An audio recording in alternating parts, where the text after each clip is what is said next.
Hi guys, it's me again, Carrie Silver Lining Mena.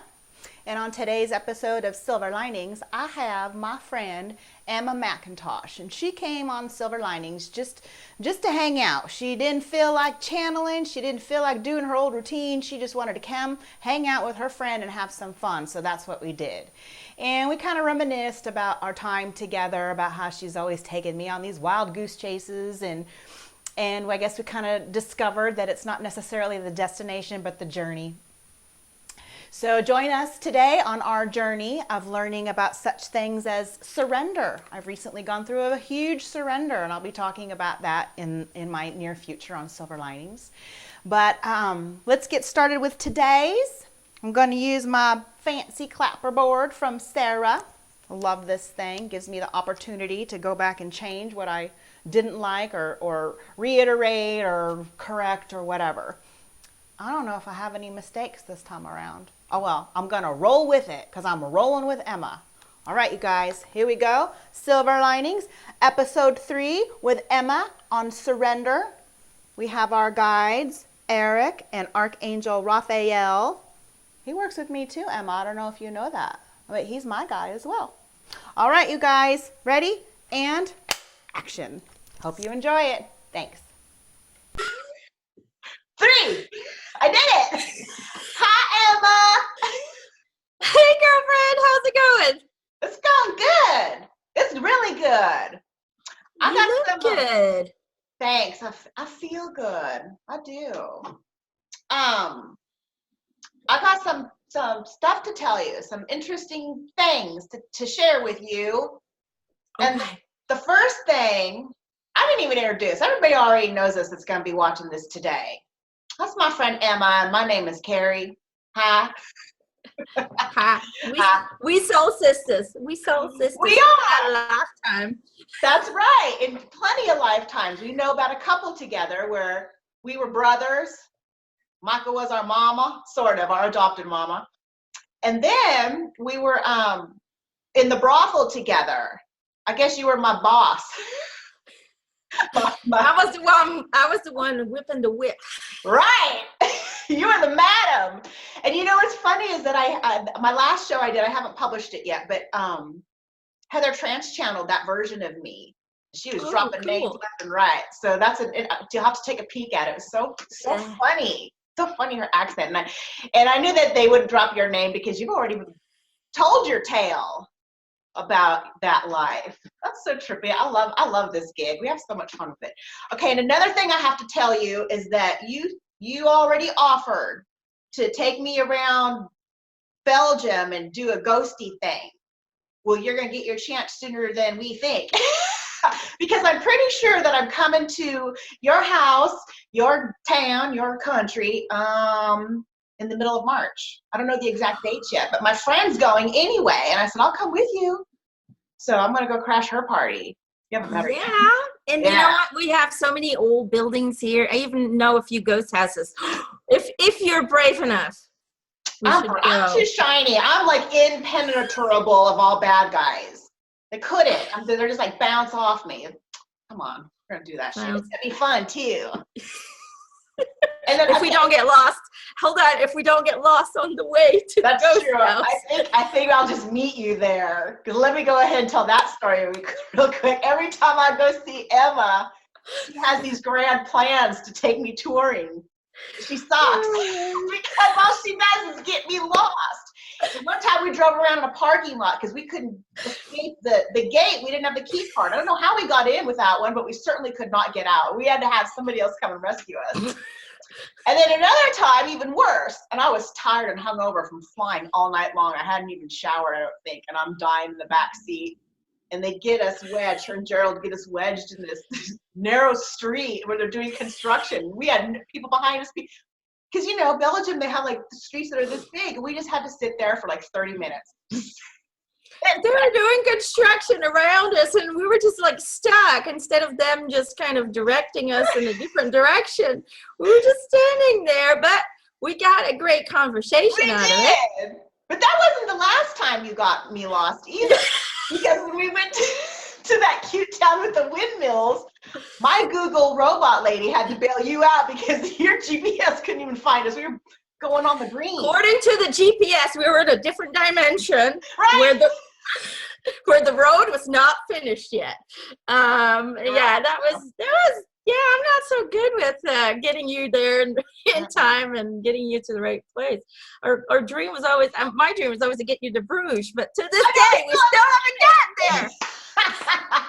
Well, maybe that's what we'll go peek at. I don't know. We'll go check some stuff out. It is one of the oldest cities in Europe, and it really is very beautiful. And when I walk around there, I feel people walking next to me that are not really there.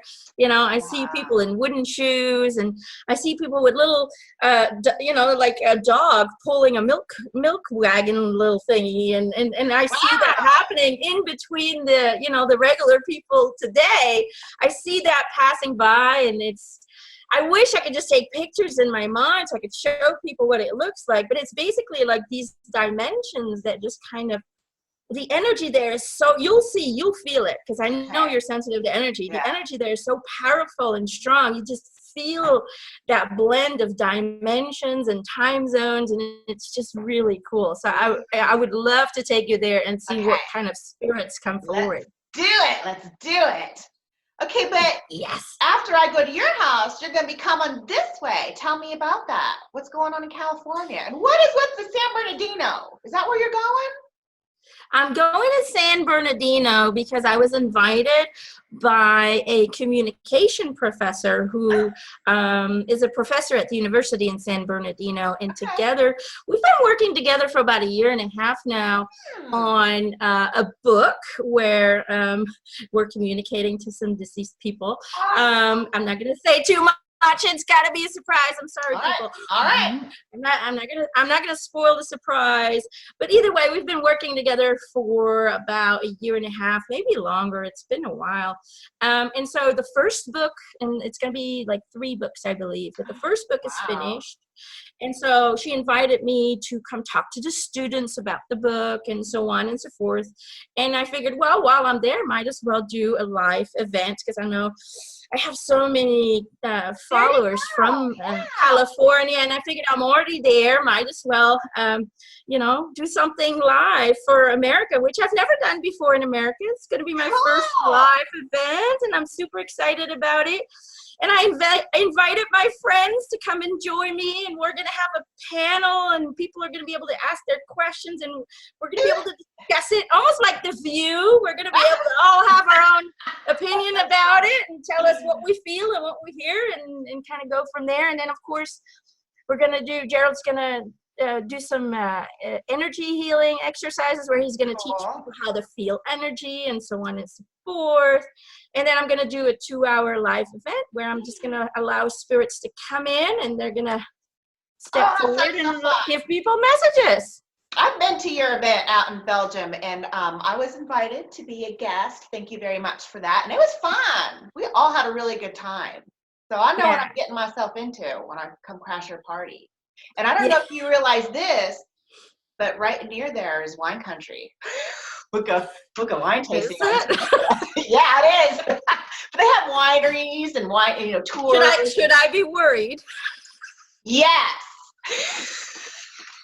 Because I don't drink, but I'm just saying, should I be worried, Carrie? Yeah, because I'm gonna.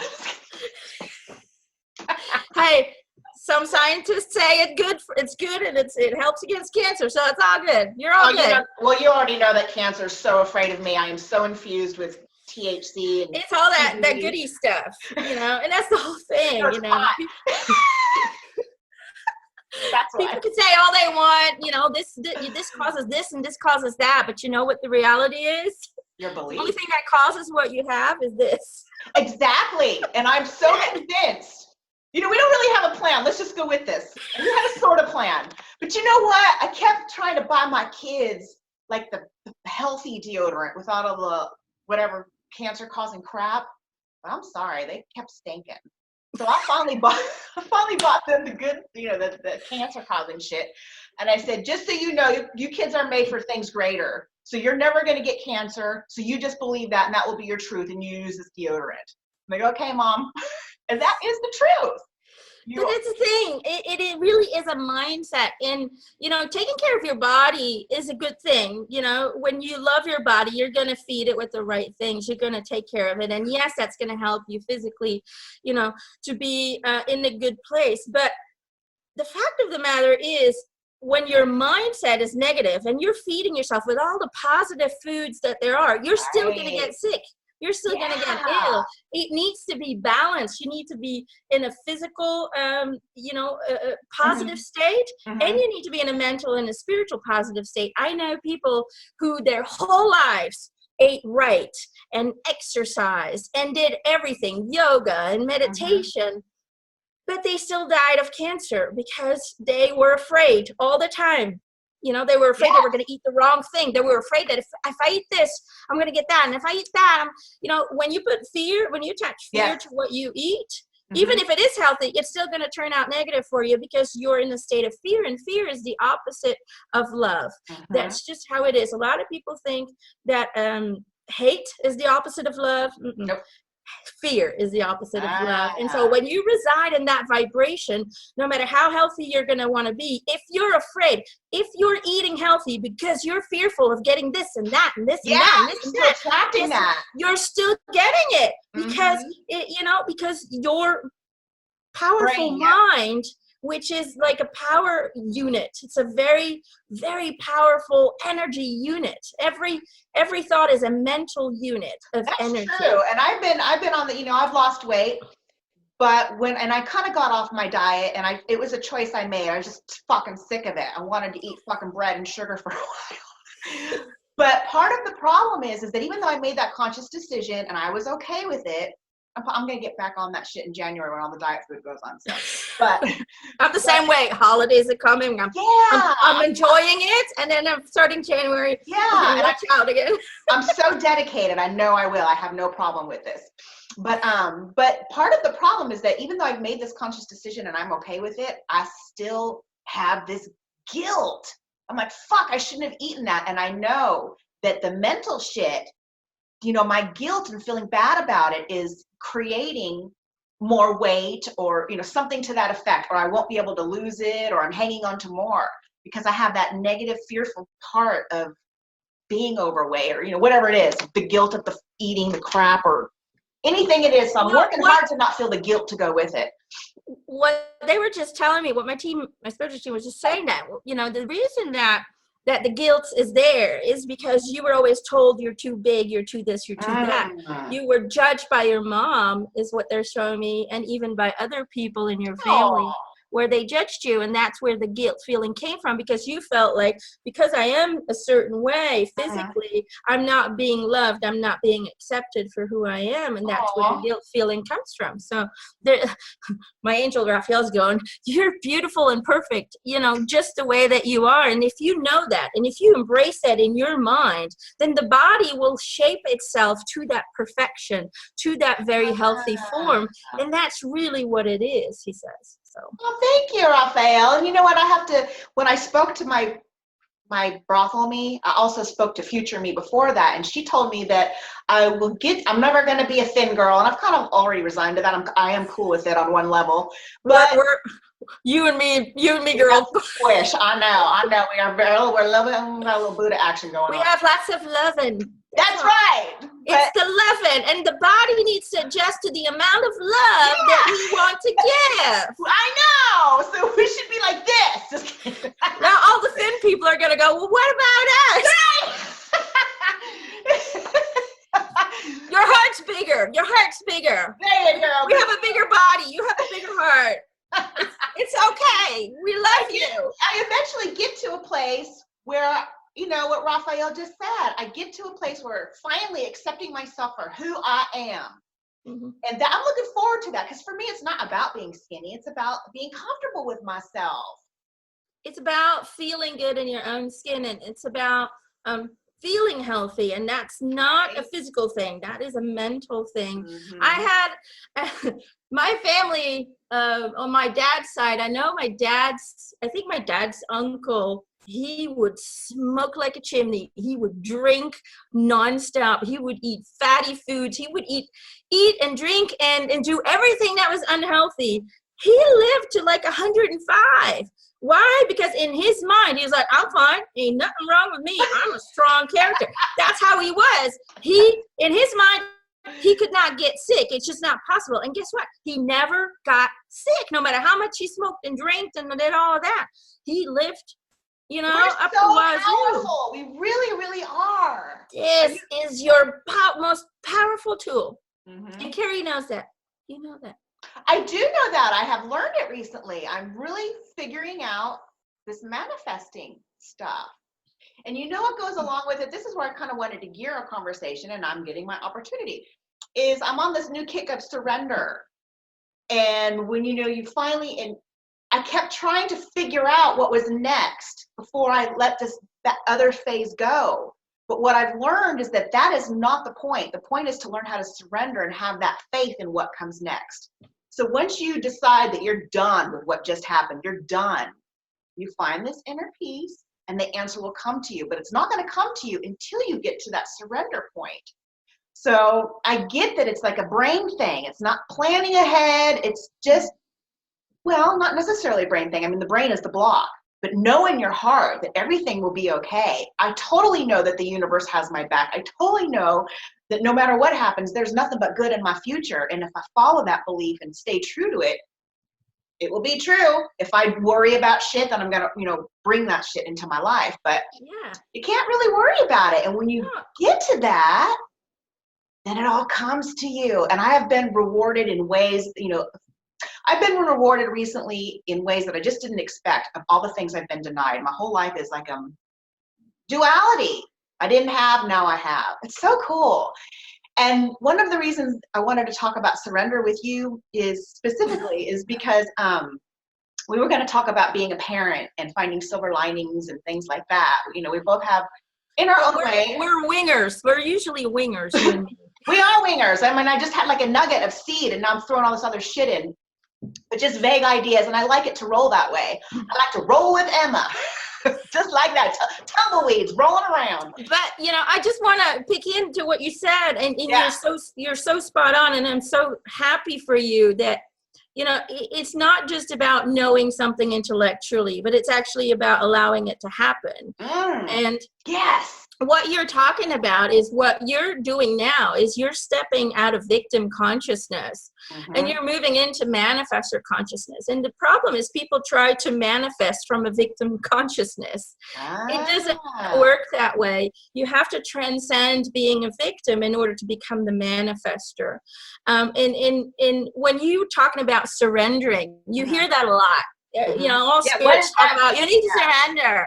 What does that mean? Do I just sit back, relax, and just wait for something to happen? That is not what surrender looks like to me. No, it can be very busy in your surrendering mode. And surrendering is not about giving up. It's not about saying fuck it to everything. Excuse my French. I learned from Eric. Can't help it. I used to never curse before I met Eric. Now I do it every now and then. On him. But surrendering is not about just giving up or just sitting down and waiting for stuff to happen. It is about being in an allowing state. And what does that mean? Yes. That means that first of all, you adopt and you really fully embody the knowing that the universe is a friendly universe, that the universe works for you and gives you everything you ask for. The problem is we're all asking for the wrong thing because we're focusing on what we don't want instead of what we do want. And what we do want, we attach fear to it of not getting it. And fear is just a need announced. If we didn't need anything, there would be no fear on this world, okay? If we didn't need anything, there would be no fear.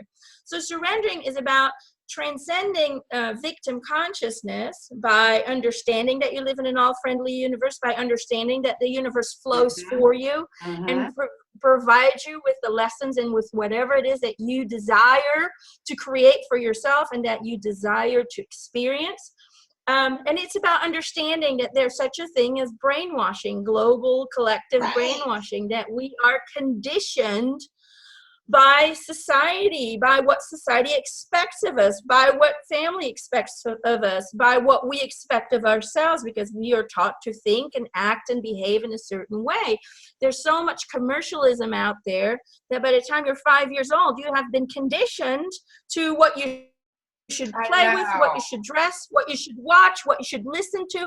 Everything's conditioned. So by the time you're 5 years old, you've already lost almost completely who you are, and you are doing everything in order to fit into the friendships, and in order to fit into school, and in order to fit in everywhere. We're fucking gender, everything. I know. So that's really what it is. So number 3 is understanding that there is such a thing as you're being conditioned by outside factors. And it's about finding ways to find the false beliefs, to find the false laws, because what you believe acts as a law in your reality, because you're the creator of the laws. Boom, boom, boom. True. You know, when you believe it, then it's going to be that way. It's as simple as that. And when you're brainwashed and you truly believe that there's a flu season out there, people, guess what? You're going to get sick because you believe there's a flu season. Flu season is nothing but playing with your mind, okay? Flu season doesn't exist. It is the people who make the medicine who come up with this name. They spread it out there. People get panic attacks. The flu, guess what? You're going to get the flu. You don't go into that belief system, and guess what? You don't have the flu. I don't ever get the flu because I don't believe in flu season. Right. It's like I don't get cancer. I don't get cancer. Yeah, I get drained energetically. Then I get headaches, and that's my sickness, is being drained and getting migraines is my thing, because it's what I do so energetically exhausting. But you know, other than that, you know, I usually don't get vaccines for flus and all of that. And all the people who do get vaccines, guess what? They all get the flu. It's a fact. So again, it's about finding those false beliefs. It's about recognizing them. It's about tracing every belief system down that you have and tracing it down to where did it begin? Is this from me, or is this from someone else? And it's about getting rid of that.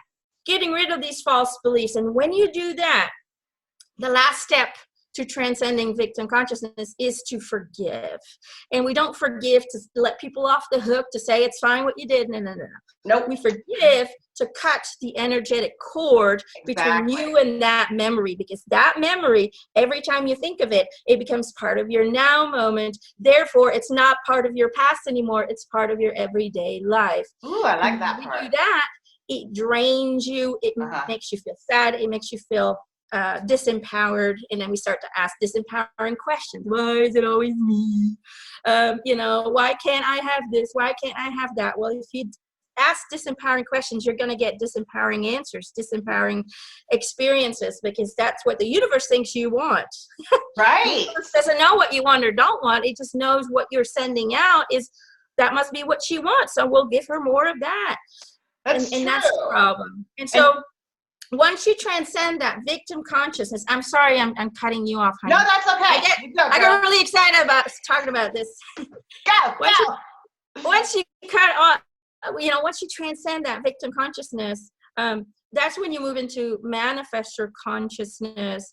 And that's where we learn to kind of become very aware of our thoughts, our feelings, what we're sending out. And we start to live in the notion that we are in a friendly universe and that we can just flow with things instead of trying to control everything. And that's what you call surrendering, knowing that, we just focus on today. I have dreams about tomorrow, but not to get paranoid or frustrated or fearful towards, will I ever get there? When will that happen? How will that happen? Not to go into that, but just know that it's coming, and I'm just going to focus on today and make the best out of today, because if I have a great day today, it's going to be another great day tomorrow. And that's how you go one day at a time, creating a bright future full of positivity, full of things that you want to experience, but also full of wonder. You will see things and go, whoa, I didn't expect that one, but that's nice. I like that. Oh, I have had so many surprises from Fairy Girl. I can't even believe all the crazy, she's like good crazy, used to be crazy. Now it's fucking magic. I can't believe all the awesomeness that's coming my way. And life becomes a lot easier, doesn't it? Don't you think? I can't believe, and so much peace has come in, And I want to touch on, what surrender looked like for me a little bit, because when I was like in this, I'm going to go into detail on this another day. I don't have any secrets from anyone, but I had a conundrum and I couldn't solve it, and I couldn't solve it. And I kept trying to think about it because it had to do with my family. And I was like, what the fuck am I going to do? So it sounded like I felt like I was being productive in trying to solve this problem, but I couldn't solve it. I had no idea. All I knew is that I was so fucking tired of the way it was, and I was done with that. Fuck you, fuck you. I mean, like I said, I raged. I was like, I can't do it anymore. I'm done. I don't care what happens next. I give it up. I surrender. So, God, I forgot I was going with that part. Oh, control. Even though I was trying to find a solution, that was actually a form of control. I was trying to control the outcome of what came first. So once you relinquish that control and, like you said, have that faith and that allowance for whatever to come in, your faith and your trust, knowing that, the universe is here for you and your higher selves are here for you. Anybody, any kind of shitty path you have, you can get to that place of allowance and manifesting, then you can flip it all around. That's one of the points of free will. But, I know that we don't always come here to learn that particular lesson. But I'm glad I am, because I went through the shit and now I get the fun. Are you in that place too? Are you collecting the fun? I'm starting to get into that place. Yeah. I was also, and that's the thing, a lot of people think mediums know everything and they're all Zen-like, but we go through the same bullshit as everybody else, and we also have to process things. And we might get a little bit more guidance on our lives, but we don't get the details. Because when I talk to my angels about me, they go, trust your gut, trust your feelings. Yeah. I'm like, fuck you. That's why I have you, right? To tell me something that I already know. I know. They won't give up the goods because they want you to have your own journey. Because you can't learn something if you already know all the answers. It's about, they leave you breadcrumbs here and there so you can figure it out, because that's how we learn, that's how we grow. It's like going to doctor school and you're already getting all the answers to the quiz. And you graduate, but you haven't learned anything, because all you did was you got all the answers. Then all of a sudden you got a patient. What do I do? It's the same thing, right?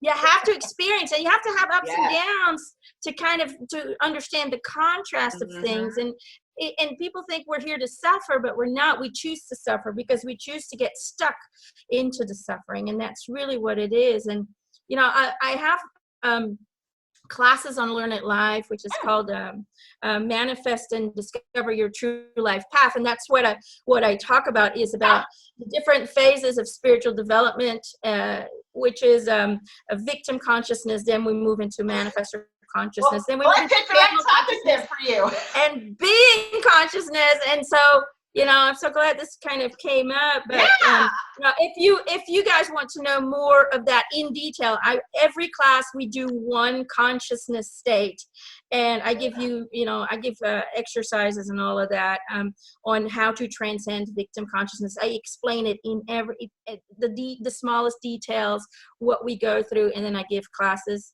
on. I teach you, or I give you homework to do for a month. To really transcend that, and then the next class we go into the next state of consciousness. Anyway, enough of that about that. That's cool. When you were saying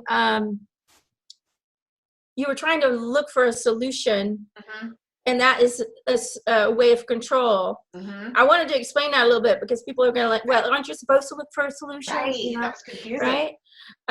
So the thing is, when we try to find a solution, we try to find it in a way that's conditioned to what we believe is the right outcome. Yes. If that makes sense.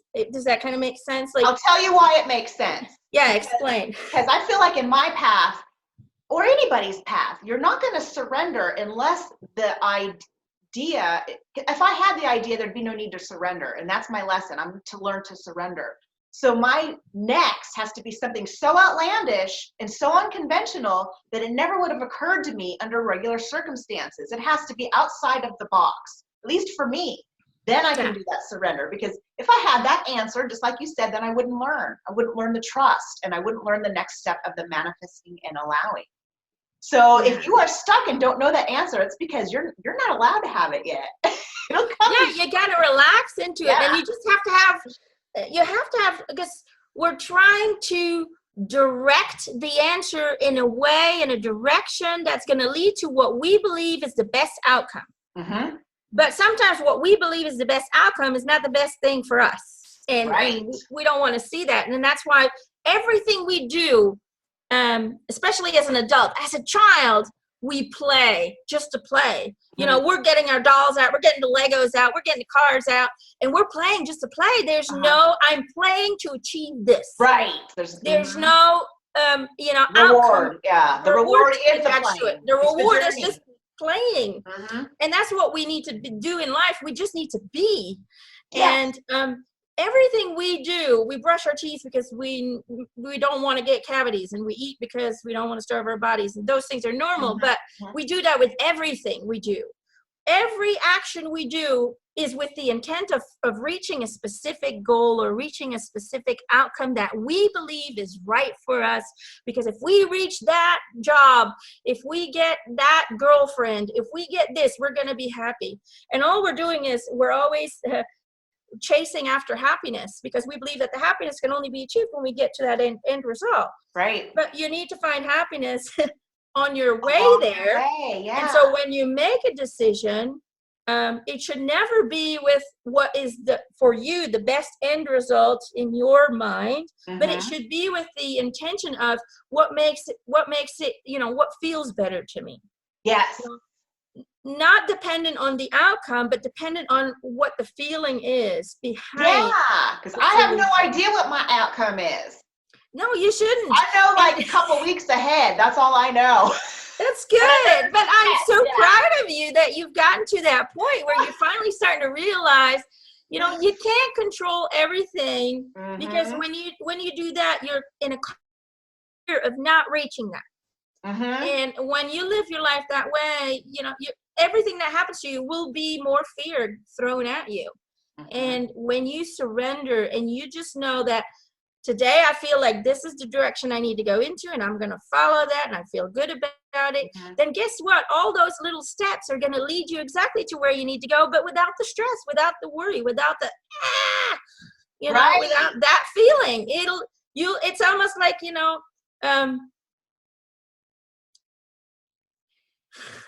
Eric's tears. Go, hi, girlfriend. I love you. Hi. This is what he's showing me in my head. He's showing me that most people want to reach the top of the mountain, but they want to go in a straight line.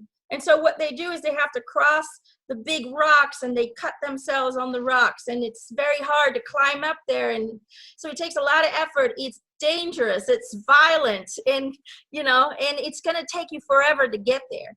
But he says what you can do, or what you should do, is you just take a canoe and you allow the river that goes all the way, it goes back and forth in different corners, and it takes you to different places, but it's going to take you to the foot of that mountain with ease. You know, you'll be able to just sit, relax, and let the current of the universe take you to that mountain. And it's going to be a lot less, you know, it's going to take a lot less energy. It's going to be a lot less training, a lot less stressful. You're going to get beautiful scenery. You're going to experience different things along the way that are beautiful. And you're going to end up in the same place you would if you would try and cross everything by foot, go over these dangerous mountains and rocks, and, you know, risk being injured and hurt and all of that. And that's really what we got to do, is we just got to flow with that current, knowing that it's bringing us to where we need to be without us having to do all that thinking work and that processing and that controlling thing. Does that kind of make sense? Yeah. So Eric, how go ahead and give Emma and me a report card. How are we doing on our canoe floating? He's saying Carrie's doing better than Emma, but she's working on it.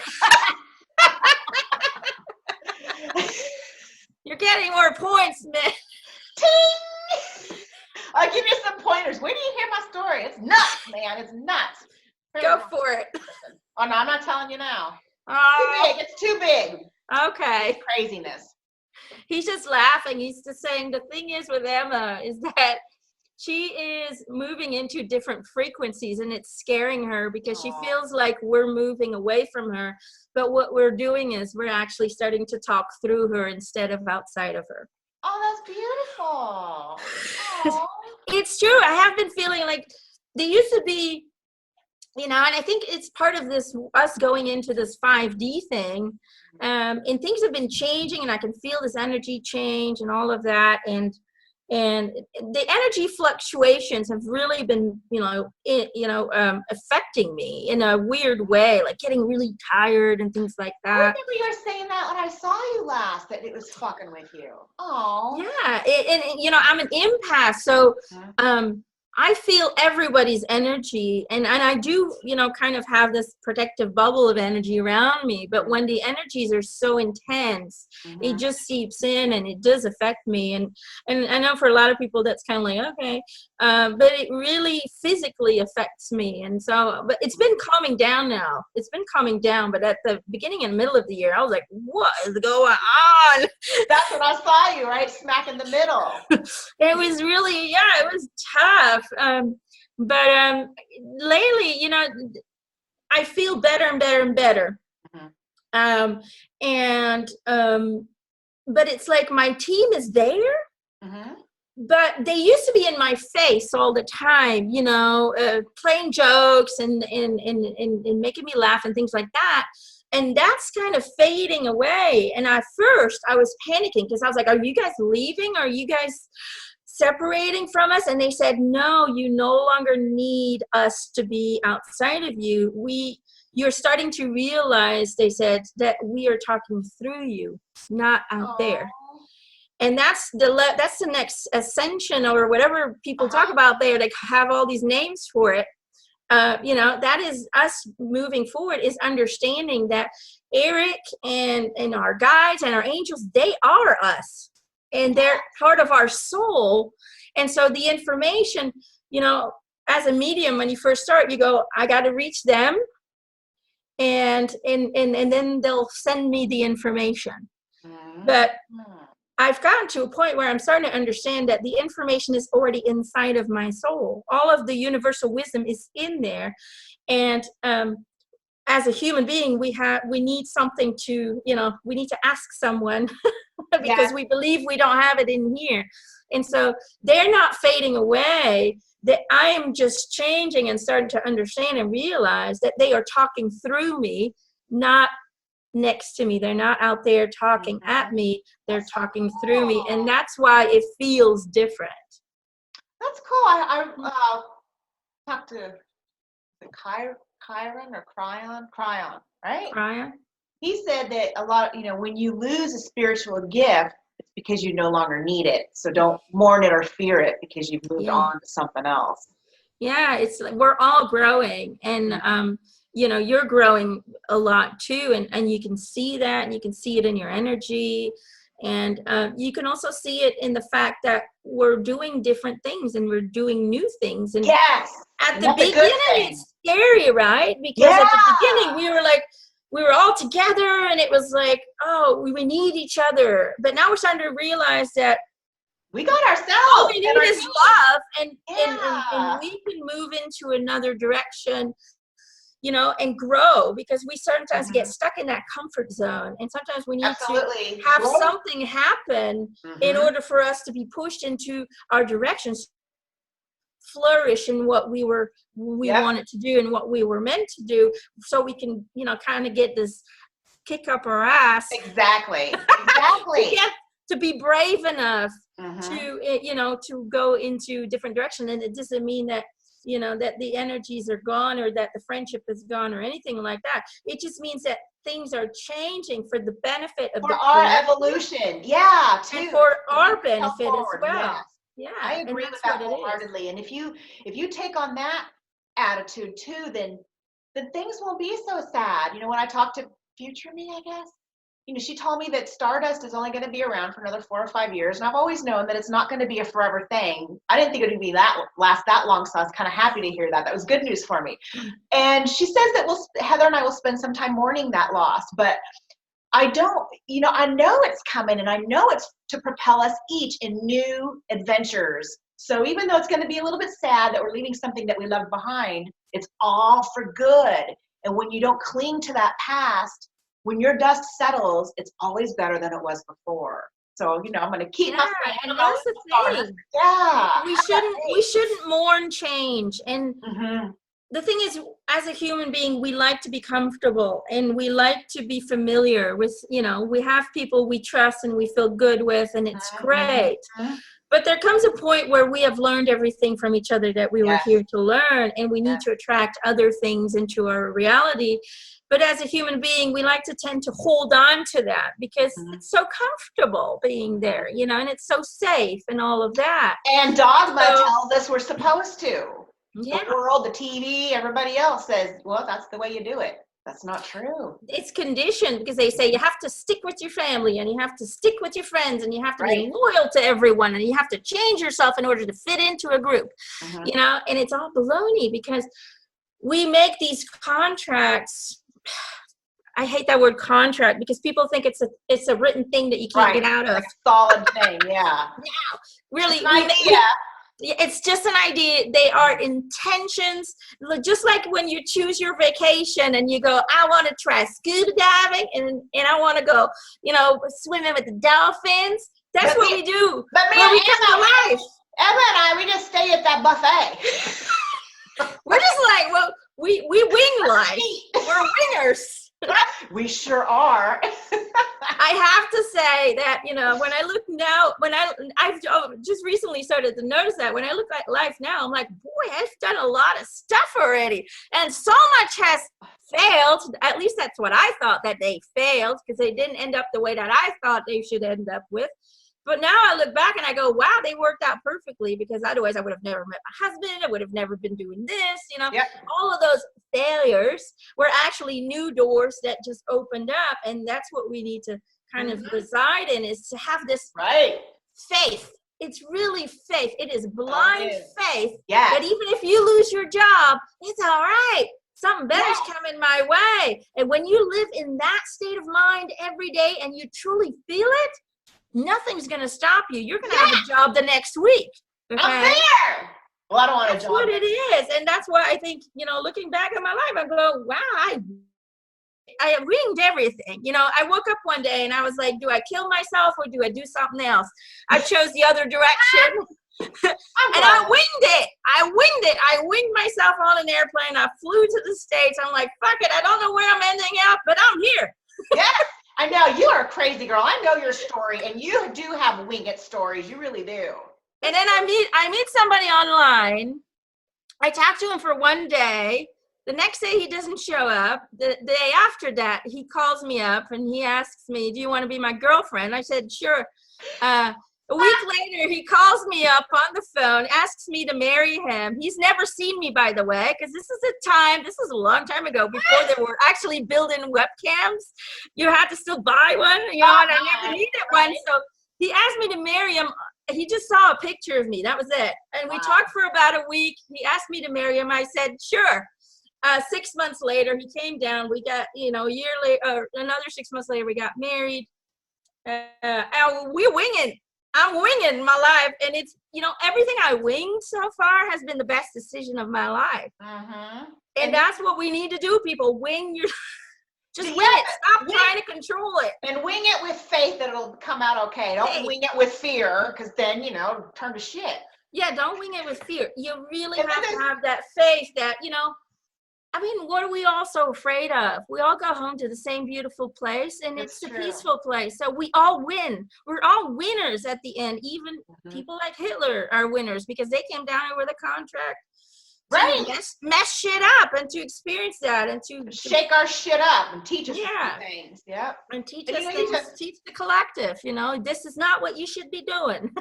That's right. You can learn what not to do through examples. And they go home too, to the same beautiful place. You know, they might need some counseling after a life like that, but they still end up surrounded by love and no judgment and beauty and understanding. So, and you know, what are we all so scared of? You talked about failures. Well, once on Shining, I got an opportunity to talk to God, and God called them roadblocks and detours. They're just detours. Your failures are detours to get your soul back, or your physical self back on track, waiting for something else better. So, you know, don't see those failures. See them as, you know, I hate this cheesy line, but I'm going to use it, blessings in disguise, because that's what it is. It's a silver lining.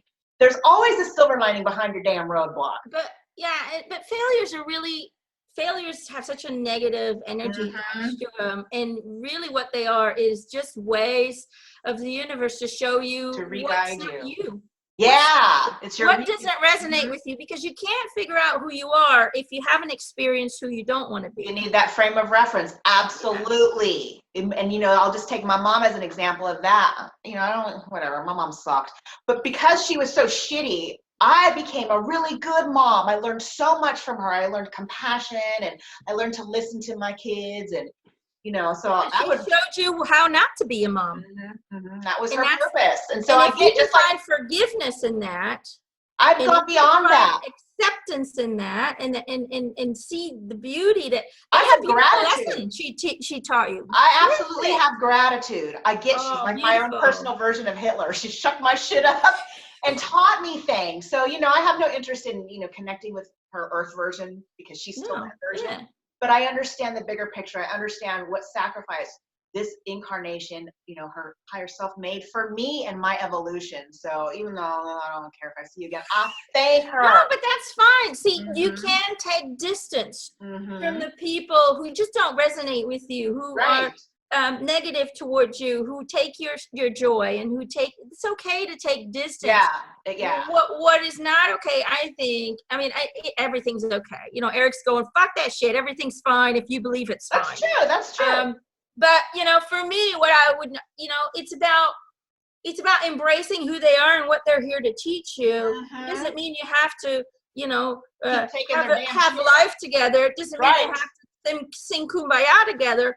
But it just means that you are validating that person's lesson role, and you're not a victim of them. that it's giving you. And then, that's what you do. Not her victim when you accept it, you no longer become the victim, but you embrace everything that goes into your life. The good, the bad, and the ugly is welcomed in. And when we are in a state of that welcoming in, you know, that high vibration of I am full acceptance that it's not fun, but I see what you're here to teach me. I get it. You're here to push my button so I can be a better me. That's what you're here to do. Exactly. Yes. And then your vibration goes skyrocket. You start to feel better. You start to feel energized. And that's when your spiritual connection increases because you're rising up in vibration. You'll feel the spirits being closer to you, and you'll get more creative ideas and go, boom, didn't think of that one, but thank you for that, guys. You get creative ideas. Be grateful. Your higher self is sending that to you. Your spiritual team is sending that to you. If you believe that all your thoughts are you're mistaken. 90% of thoughts is your higher self or your spiritual team. I always wonder which ones are mine and which ones are theirs. I guess all the clever, smart ones are theirs. Just kidding. All the stupid ones are mine. For most people, if it's a fearful thought, it's going to be yours because they do not reside in fear. So if you have a fearful thought, replace it with a positive thought, or replace it with a thought that is coming from spirit. You know, that's how I see it. Change the focus on your thoughts. Change the frequency. Just dial that knot and go, go negative. Boop. Let's look at something positive. Let's look at some puppies and babies on YouTube. Oh, that'll do it every time. That's what I do. This is what I do when I get into a funk. You know, and I do still get into funks like everyone else. Right. I actually go to YouTube and I put 80s movies music on, like music from Karate Kid and the Goonies and all of that stuff. And it makes me think of when I was younger, I used to love watching these movies and it gives me a good feeling. So what I'm doing is I'm taking the negative energy that I'm feeling, my negative thoughts, and I'm replacing it with positive things, whether it's something from a memory that you remember a good time when you really felt loved and appreciated, or whether it is you watching babies on YouTube doing funny stuff or cats doing weird stuff. Whatever makes you laugh, whatever makes you feel good, change the focus. It's about dialing the other thing. And then guess what? That negative frequency you were in instantly gets replaced with a positive, and the positive energy is so much more powerful than the negative, because a lot of people think, oh man, I screwed up my manifestation again. I went to the negative. No, you know, a positive thought is 100 times more powerful than a negative thought. So you're good. You can have some bad times. Do it again. You can have some bad times, people, but don't get stuck in it and find ways to change it. And that comes with faith and a belief system and knowing yourself in such a good way that you know how to change your frequency, how to what to focus on next in order to get out of the funk. All right, Emma. You Mm-hmm. just taught us so much. This was so awesome. This is like better than anything I thought it was going to be. We could talk for like 4 more hours, but I'm not going to. I bet you we can. I know. We can do this again next. We'll just keep going and I'll cut it up into 5 different episodes. But I am going to wrap up, but I got to say more stuff to you because when I come, well, tell Gerald thanks because I still wear his jacket. It's not cold long enough here in Texas. I'm not buying a new one, so that's been my jacket all season long. And tell Moppy I can't wait to see her. I'm going to squeeze her. Oh, she loves you and she misses you so much. She's like, have you heard of Carrie yet? Okay, wait. Eric, ask Eric if Moppy was my mommy. He's saying no, she was actually your older sister. Aww. She was 15 years older than you. Your mother died at birth when she gave birth to you, and she became your new mommy. I knew she was my mommy. I love your mama so much. I can't even tell you. I think you know. She is pretty amazing. She's pretty amazing. She's a little bit of a control freak, but that's because she's a Virgo. She needs to surrender.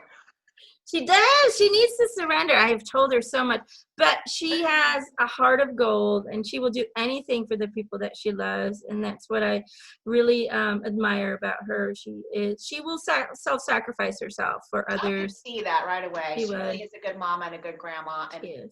I have a message for Poppy too. Okay. I'm hungry.